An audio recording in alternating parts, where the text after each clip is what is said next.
This story is not about a haunted house in the middle of nowhere. It's about something far worse. A true horror experience that happened to a college student. One that began with something as simple as moving into a new apartment.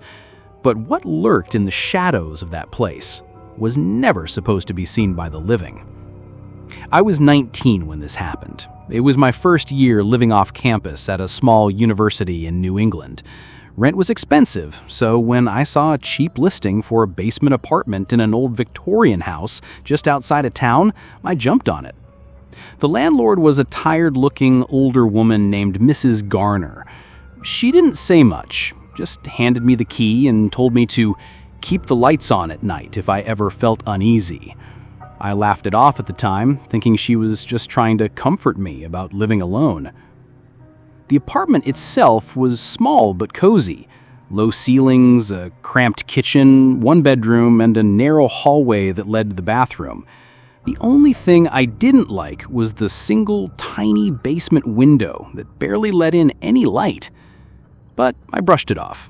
It was cheap, it was mine, and I was excited to finally have some independence.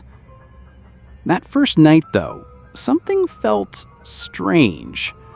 I had just finished unpacking when I heard a noise coming from the hallway. It was faint, almost like whispering. I froze, listening hard. It wasn't the pipes. It wasn't the fridge. It sounded like a voice. But when I walked down the hallway and flicked the light switch, the noise stopped instantly. I told myself I was just tired, maybe my brain playing tricks after a long move. But that night, as I tried to fall asleep, I kept waking up to the sound of soft footsteps on the carpet outside my bedroom door. Over the next few weeks, it only got worse. Every night, I would hear something moving in that hallway. Sometimes it was footsteps. Sometimes it was a whisper, low and drawn out, like someone trying to speak but never forming full words. One night, I woke up and saw something in my doorway. A figure. It wasn't solid. It looked like a shadow, darker than the darkness around it. It just stood there, watching. My heart pounded so hard I couldn't move. And then, as suddenly as it appeared, it was gone. I left every light in the apartment on for the rest of the night. One afternoon, a few days later, I decided to call my best friend, Tyler. I needed someone else to see what I was dealing with. He came over with a six-pack, joking about me being paranoid. We hung out in the living room and nothing happened. But just as he was leaving, Tyler pulled out his phone to snap a picture of us, me standing in the hallway with my arm around him. When he looked at the photo, his face went pale. "Dude, who the hell is that?" I grabbed his phone and my stomach dropped. Behind us, standing at the very end of the hallway, was a woman. Her face was pale, eyes wide open, mouth stretched in an unnatural grin. Her hair hung down in long, wet strands. But the worst part? She wasn't there when the picture was taken. After that, everything spiraled. Every night I felt watched. The whispers grew louder.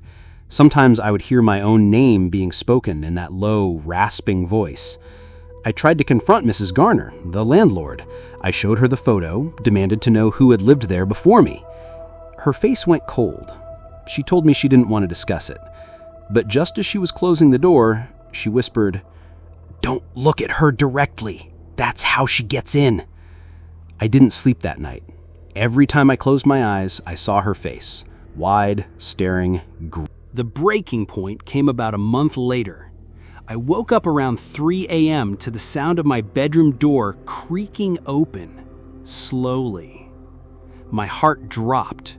I didn't want to look, but something forced me to. There she was, standing in the doorway. Her head tilted unnaturally to the side, her hair dripping like she had just climbed out of water. That smile stretched wider than it should have been possible. I couldn't move. Couldn't scream. All I could do was stare as she slowly stepped into my room. And then she whispered my name right into my ear.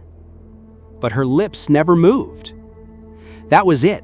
I bolted out of bed, ran out the front door, and didn't stop until I was in my car. The next morning, I went straight to the local library. I needed answers. After hours of searching old records, I found a newspaper clipping from the 1980s. A woman had lived in that very basement apartment.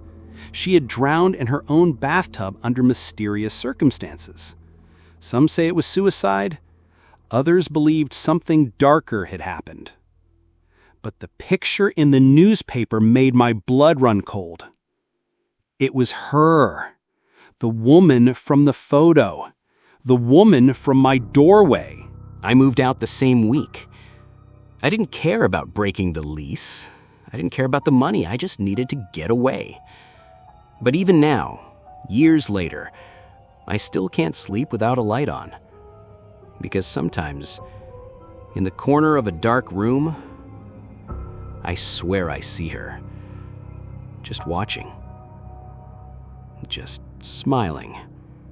If you ever rent a place that feels too cheap to be real, ask yourself why. Because sometimes the walls hold memories, and sometimes those memories aren't ready to let go. If you enjoyed this story, make sure to like, comment, and subscribe for more terrifying tales, because the next story might be about you.